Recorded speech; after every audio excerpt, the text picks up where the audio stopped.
OO podcast. Conversation with Dr. Sushrut Babhulkar. This week's guest Dr. Jayne Ward, consultant orthopedic surgeon, Coventry, UK. Hi friends, this is the first podcast, and we thought of doing podcast because there is very less time for some of us, especially young orthopedic surgeon colleagues, young students who are doing their career in orthopedics. So we have for this inaugural podcast my good friend from Coventry, Jayne Ward. Hi Jayne, good to see you here. Hi, thanks so much for the invitation. And we are going to talk about the current and hot topic, which is open fractures. We all know open fractures is a very horrendous condition, especially for tibia.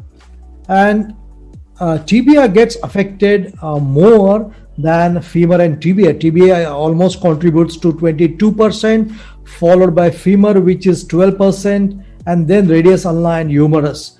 And we all know the famous classifications that we look for, like Gustello and Anderson classification. And just to reiterate on some of these, Gustello and Anderson made a history in 1976-79 by describing this classification, wherein type 1 is typically a smaller wound size of less than 1 centimeter, clean and puncture wound, a bone spike basically coming out, soft tissue damage is very less and there is no crushing, and there is a non-comminuted fractures, and of course the energy of trauma is very less. So if we take this as type 1, then the type 2, which is more aggressive in terms of wound size, which then extends to more than 1 centimeter, more soft tissue damage, more comminution at the fracture level. Again, this continues to be a low velocity of trauma. But type 3 then is going to be a larger wound size, more than 10 centimeters, and type 3 has been divided into A, B, and C. There are various other classifications which have also been described, and we will listen from Jayne what and how in UK they look at open fractures today. So Jayne, over to you. What can you describe as a current UK practice? Thanks. Since I started as a consultant, the thing that really has changed the most in the UK is how we manage open tibias. I suppose my interest started back in 1994 when things were done very differently, and I came off the back of a motorbike sustaining a 3B open tibia myself. And then what happened then was the orthopedic surgeons would do their bit, and then they would send the patient to the plastic surgeon at the local plastic centre. Now, back in 2009, the first BOST guidelines came out, and they are the British Orthopedic Associations for Standards in Trauma. And they introduced this concept of orthopedic surgeons working together with plastic surgeons in a combined orthoplastic approach. And that's the thing that's really changed. We've been very fortunate in England to have the advent of the major trauma centres set up in 2012. So for those of you who don't know, all the hospitals are categorised either as trauma units or as major trauma centres. So now if you sustain an open tibial fracture, your closest hospital might be a trauma unit. But because of major trauma, you're going to bypass that and you're going to go to where you need to one of the UK major trauma centres, so you can have a full multidisciplinary approach for your trauma. In 2017, these BOST guidelines were revised and they're now just simply called BOST for open fractures. And again, with the massive emphasis being on orthopedics and plastic surgeons doing things together in a timely fashion. Mm-hmm. That's very interesting to know. Now, since Jayne, you yourself had this compound injury, was UK always considering the mangled extremity severity score even that point in time?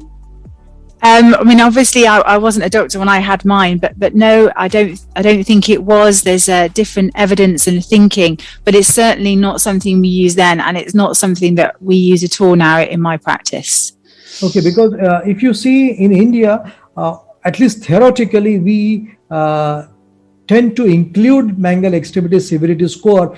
Just to reiterate on the historical part of it, it was described by Johnson in 1990, way back, and a strong weightage was given for the presence of war ischemia time and age above 30 years, And Johnson reported that a score of more than 7 would predict amputation with almost 100% accuracy. And of course, after that, Ganga score came, which is the Ganga Hospital Open Injury Severity Score, described by my good friend Raj Sekharan, and he published it, and it's being used world over.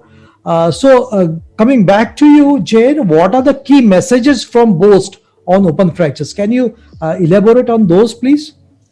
Yeah, so as I said before, patients really have to go to hospitals where there's orthopedics and plastic surgeons. And if you're not working in an orthoplastic centre, to be honest, the best thing you can do is actually pick up the telephone and get the patient to where they need to be. So right surgeon, right patient at the right time.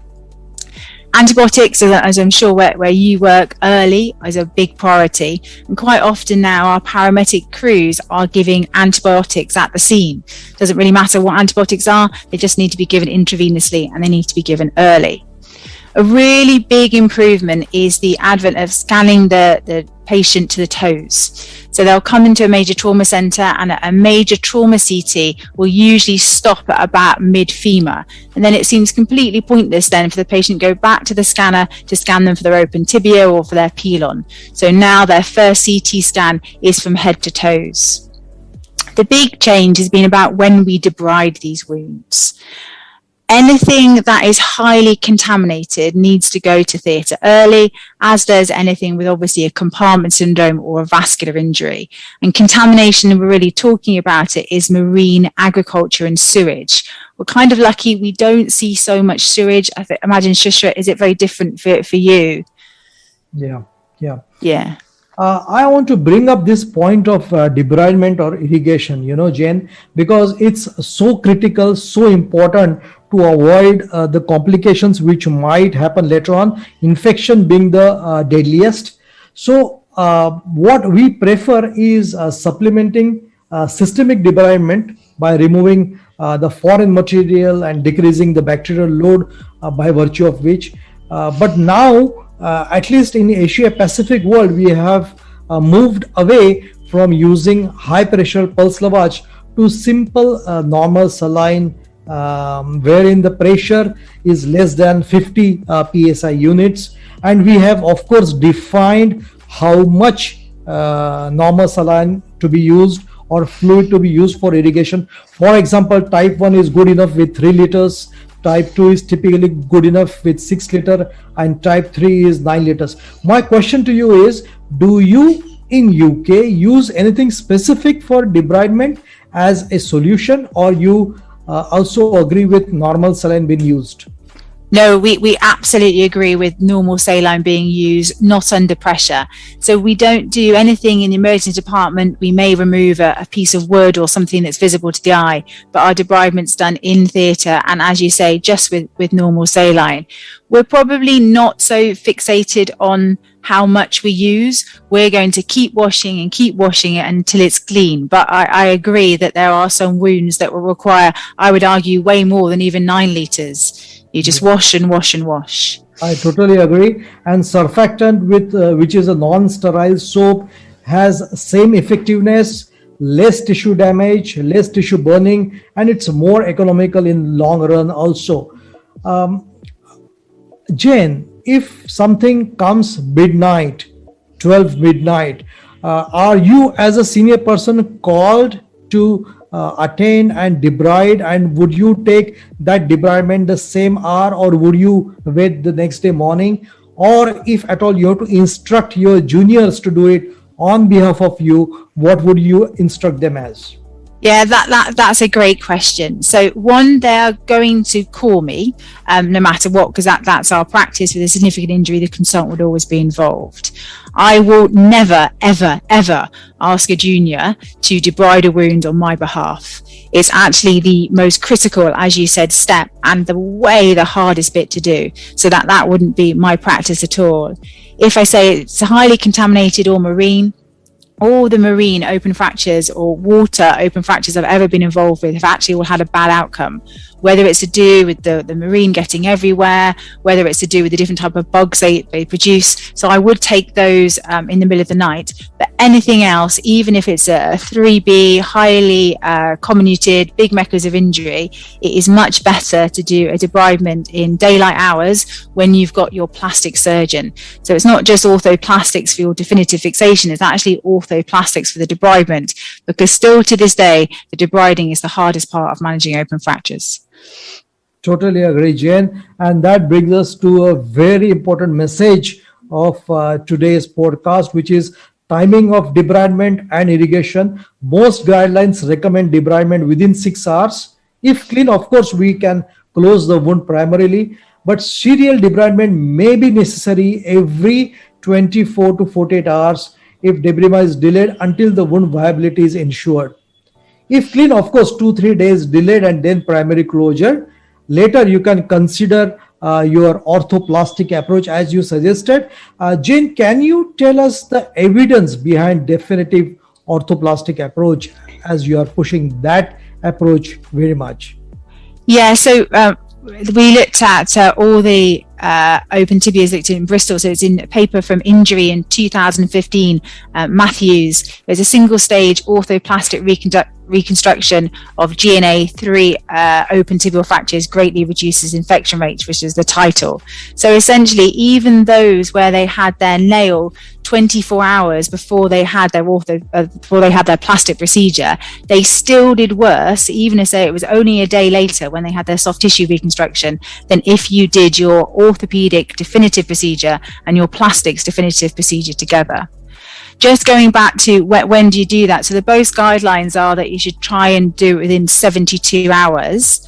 I think that different hospital setups make that different and difficult. I'm not entirely sure that I believe that 72 hours is the be all and end all. I think it's more important, like you said, to have a stable wound and to have the right people doing it, so the right orthopedic surgeon and the right plastic surgeon. So in our practice, if it means that we're doing them at day 4, say 100 hours, that's what we'll go for. We're not trying necessarily to meet the 72 hours the whole time. I say it's more important to have the right people. There are certain types of mechanisms of injury that do need those serial debridements. Obviously, they're grossly contaminated, but also crush injuries. If you're debriding a wound early and the tissues have been crushed, it's actually quite hard to know how many of those tissues are going to survive. So often what we like to do is have a debridement where we don't do anything. And then by definition, we know the wound is stable. And then next return to theatre, they can have their definitive fix and cover.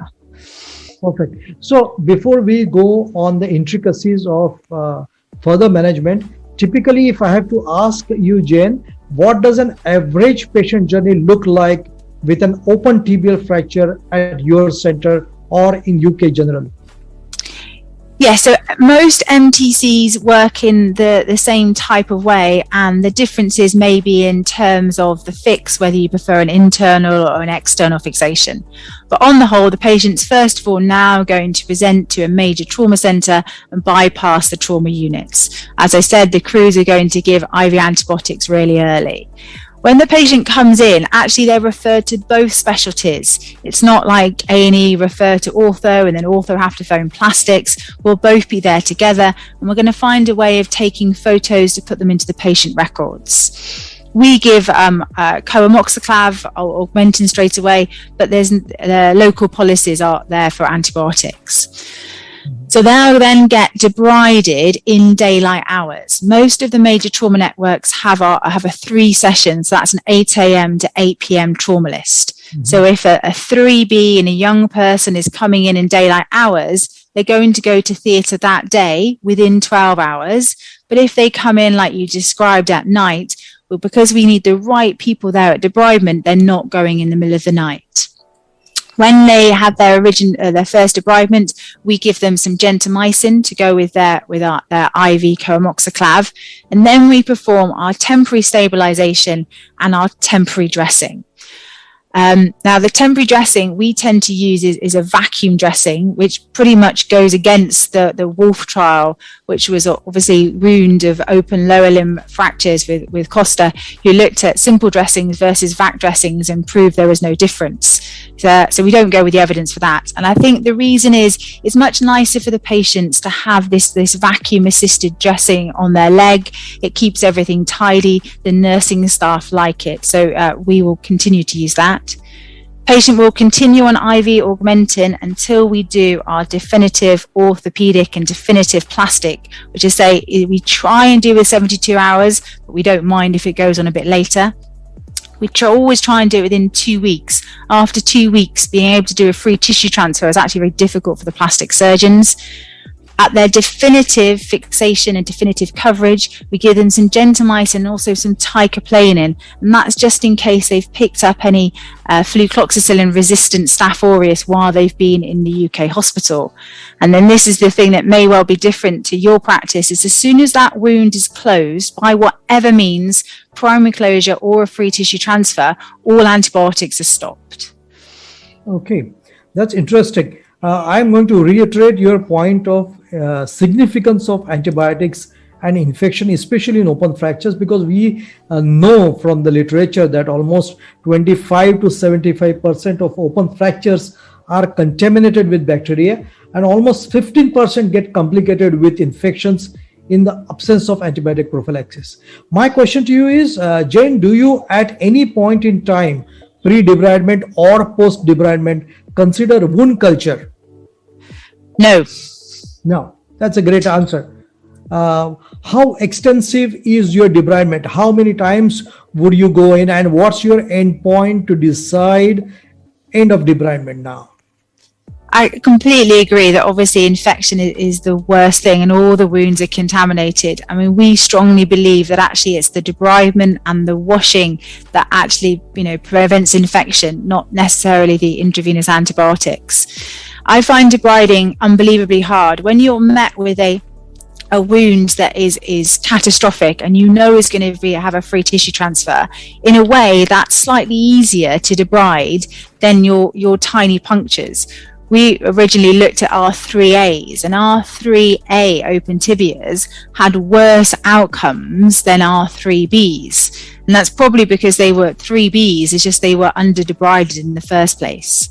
So we're very extensive in our debridement, where even if the wound is small, and say we're doing this with plastic surgeons, we're going to extend our wounds along our fasciotomy lines, and we are going to be able to deliver both ends of the bone, no matter how small the wound is, into the wound and cure it and wash the end of the bones. Yeah. Jayne, with last 10-15 years of experience of intramedullary nailing, and that we have considered unribbed nails, and then we always thought that it's dangerous to put an internal fixation in an open fracture. And then, of course, we moved from external fixation, now more and more internal fixation, because that offers better stability at the fracture site and thus helping in better and earlier wound healing, also helping our plastic surgeon colleagues to get around the wound. So in this slide, what does temporary stabilization mean to you? Yeah, so temporary stabilization really can be anything from a plaster to a simple monolateral external fixator, or even these days with the concept of an infix. So what we mean by an infix is just a small simple plate, usually a small fragment plate, when the bone is just looking at you. And I think the best way to think about this is if you ever think of a open tibia that's had fasciotomies. If you are adamant that you're going to X-fix that, it makes you feel really uncomfortable because you're putting your X-fix pins through the only tiny bit of skin that's ever viable. whereas usually the anterior medial surface of the tibia is just looking at you. So why not apply just a small temporary plate there, and then you can much easier to put your vac dressing on and come back at a later date. Just to clarify though, if you are going to use this infix, this plate does not make up part of your definitive fixation.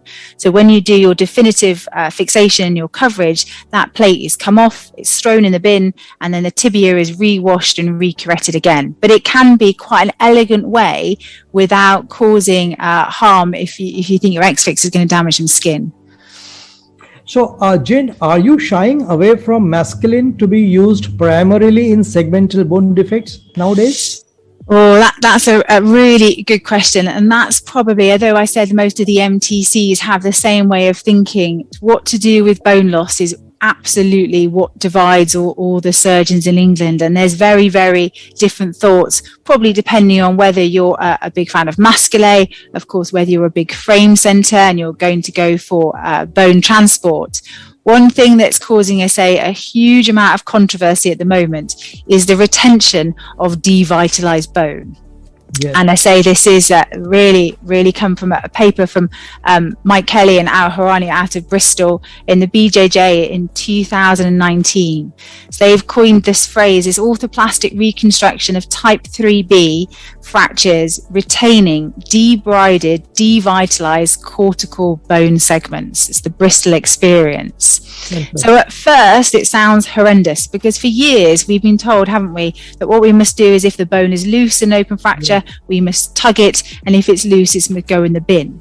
But there are some, if you do that, there are some bone defects that are so hard to reconstruct. Perhaps there is another way forward. And we've all been there with transports that haven't gone well, and the patients are miserable 2 years of their frame on, or we're thinking about the distal femur. You've tried to masculate and they've ended up with a total femoral replacement. There's not a good option for bone defects. So Bristol are not advocating you just leave in tiny little bits of loose bone. They are taking that bone out and thoroughly washing it, perhaps with your 9 litres all over again. And then they are rigidly fixing that back if there's really no other option.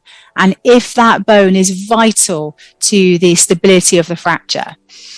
I would never say I always do this. I think that's the wrong way. I've definitely tried to transport some bone defects. I've tried to masculate, and I've tried retaining the bone. And all of them are successful if you choose the right patient and the right fracture. Does that sound like the most horrendous thing to you, putting bone back in? Oh, it sounds great, but I am going to share with you some Indian experience at this point in time. Ganga score, which we talk about. And there is a paper published from Ganga Hospital about loss of bone, and patient actually came with the bone lying on the road and they got it, they autoclaved it and put it back into the segmental defect, and they have done 4 or 6 such cases, and the bone just has regrown and has taken shape. So, bone continues to amuse all of us even today.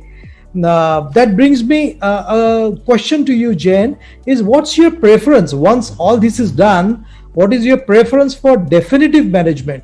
So patient has already reached at a level that maybe the wound is looking all right, there is good skin coverage. So what's your preference for definitive management? So for me, my preference is internal fixation as opposed to external fixation. I will do that if I really haven't got any option. And it's exactly what you said, that it makes life very difficult actually for the plastic surgeons. And we'll all agree that the soft tissues are the most important. And then I will try and do whatever I think is right for the fracture. One thing I think we're very bad at is we kind of say, well, are you going to nail this? Are you going to plate this? Or are you going to frame this? And actually, probably what I've realized is you need a combination of all of them sometime. So by doing nail and plate constructs, it means you can nail much more distal fractures or much more proximal fractures than you'd ever need to. Sometimes we are doing a nail, but we're adding a frame just initially to prevent some equinus, especially if the flap's coming around posteriorly. We don't want any pressure on the pedicle. So I want to get away from thinking, shall I nail or shall I plate, and trying to work out which combination of all of them. But on the whole, for us, for the ease of the plastic surgeons, internal fixation is more preferable. Okay, so bringing you back to the GA grading, what's your preference? You've mentioned GA grading. Is that your preference today? No, I think that you very elegantly gave a good summary of the GA grade when this podcast opened.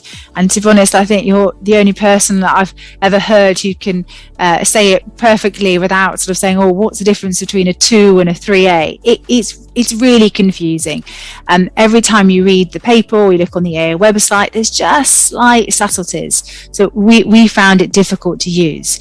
You've mentioned the Ganga score. I think it's a fantastic score, the Ganga score. It really probably does give the best validity in looking at outcomes. For us, though, it's just quite clunky to use. There's quite a lot of components to it, and obviously the emphasis can be on how the patient is and their other comorbidities. I think the OTA score is absolutely a great score. It sort of fits nicely into boxes, but like mirrors or periprosthetics, so it suits orthopedic surgeons. We looked at all of those, and I've just seen a paper from China, and actually the paper from China said more than 10 of an OTA is bad, and that sort of fits in what we found as well. So more than 9 means the patient is going to start to run into complications.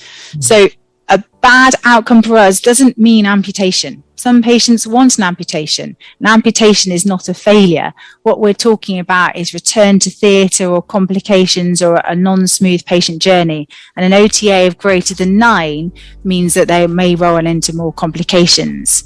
And interestingly, in the OTA score, out of the bone, obviously the vascular injury numbers are very small, the skin and the muscle. If you're scoring 2 or 3 in a muscle, that actually predicts a much worse outcome. Which really makes sense. I mean, plastic surgeons can reconstruct skin, we can grow bone, but there's no solution if you've lost an entire muscle compartment. So if someone's got a 3 in muscle in the OTA score, I'm definitely talking to them about whether limb reconstruction is the way to go. There is a new score that's come out from the Orthopedic Trauma Society, published in the BJJ in 2020 with Alex Trumpeter. And I don't think that's going to replace the Ganga or the OTA in terms of being able to write up for research. But I do wonder whether that's something we're going to start looking at more than the GNA. It basically splits fractures into those that are simple and can have a primary closure versus those that are complex. And within the complex, we're either doing something to the bone to get the wound to close, like a bone shortening or a deformity, if that's your practice, or we're involving the plastic surgeons to do a local flap or a free flap, or we're needing a vascular repair. And essentially, that's sort of what the GNA says. It's just getting rid of that grey area of a GNA 2 and a 3A.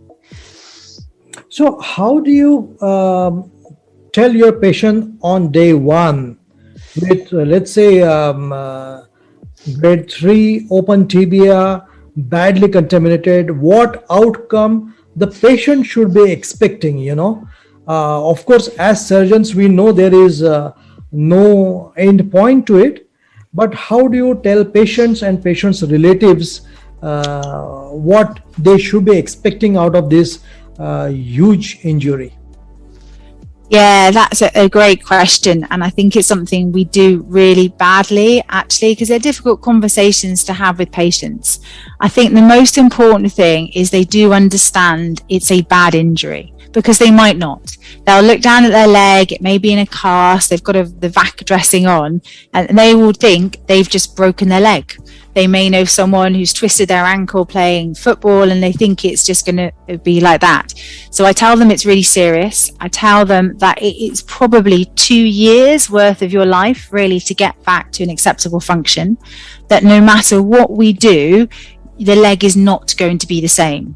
I say we have to put this in perspective, and if your injury had occurred in the 1980s or some place in the rest of the world, that actually we'd be talking about a primary amputation.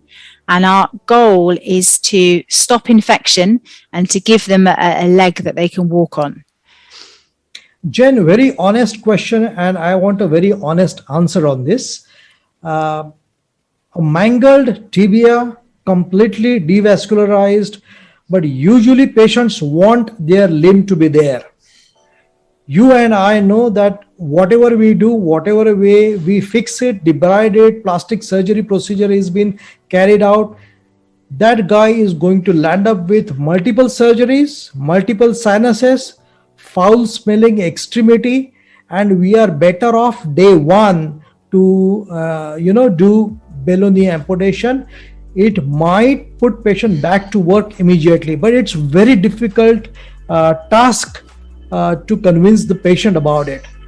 In this situation, do you take decision on his behalf?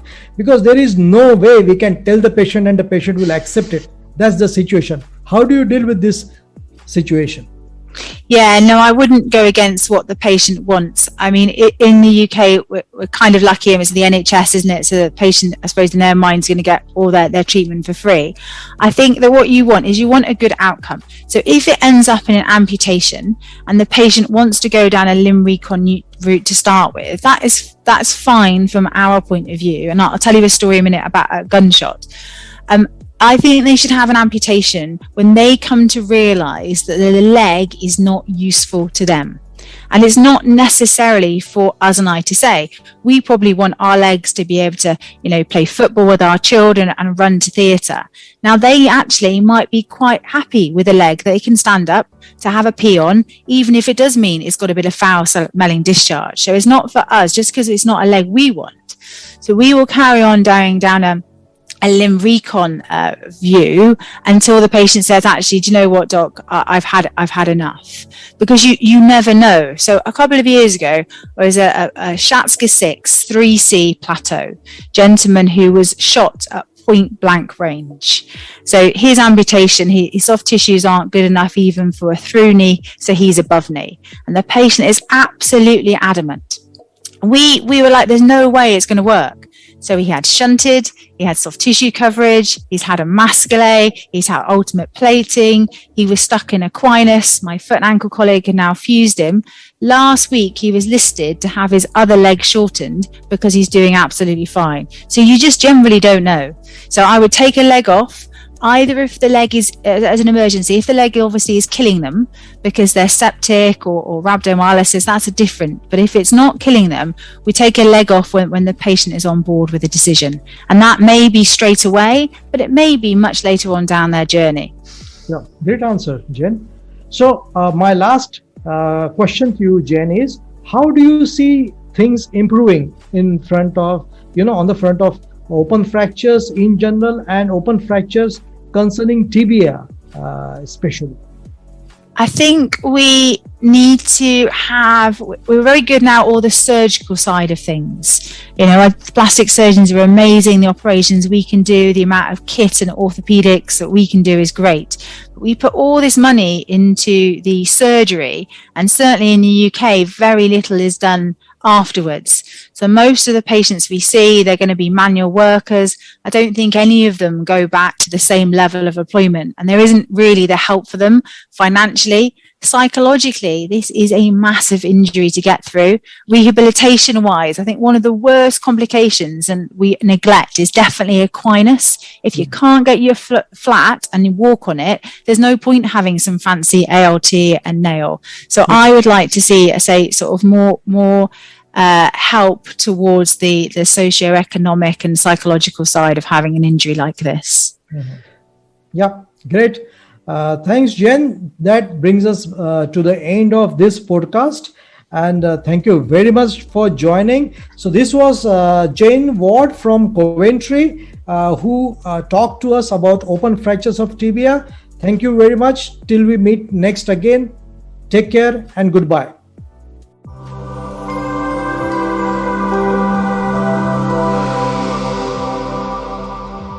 TOO Podcast.